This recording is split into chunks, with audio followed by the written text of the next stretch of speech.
বলিউডের জনপ্রিয় তিন খান শাহরুখ খান, সালমান খান ও আমির খানের সঙ্গে এতদিন কাজ করা হয়নি শ্রদ্ধা কাপুরের। তবে এবার সেই অপেক্ষার অবসান ঘটতে চলেছে।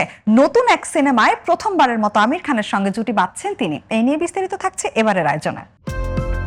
ভারতের আলোচিত ব্যবসায়ী অশ্নির গ্রোভারের জীবন নিয়ে নির্মিত হতে যাচ্ছে একটি বায়োপিক। এতে কেন্দ্রীয় চরিত্রে অভিনয় করবেন আমির খান। তার জীবনের উত্থান পতন, ব্যবসায়িক সংগ্রাম ও ব্যক্তিত্বকে পর্দায় তুলে ধরতেই তাকে বেছে নেওয়া হয়েছে। এই সিনেমায় আমির খানের বিপরীতে অভিনয় করবেন শ্রদ্ধা কাপুর। তিনি অশ্নির গ্রোভারের স্ত্রী মাধুরী জৈন গ্রোভারের চরিত্রে দেখা দেবেন। দম্পতির সংগ্রাম, সফলতা এবং কঠিন সময়ে একে অপরের পাশে থাকার গল্পই এই বায়োপিকের মূল আকর্ষণ।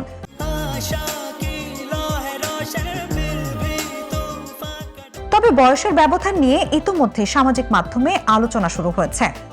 আমির খান ও শ্রদ্ধা কাপুরের মধ্যে বয়সের পার্থক্য প্রায় 22 বছর। এ নিয়ে সমালোচনা থাকলেও নির্মাতাদের বিশ্বাস, অভিনয় ও প্রযুক্তির সহায়তায় পর্দায় তাদের রসায়ন দর্শকদের মন জয় করবে। চরিত্রের বিভিন্ন বয়সের রূপ ফুটিয়ে তুলতে প্রস্থেটিক মেকআপ ব্যবহারের পরিকল্পনাও রয়েছে। ছবিটি পরিচালনা করবেন রাহুল মোদি, যিনি এর আগে সোনু কি টিট্টু কি সুইটি সহ একাধিক সফল সিনেমার চিত্রনাট্য লিখেছেন।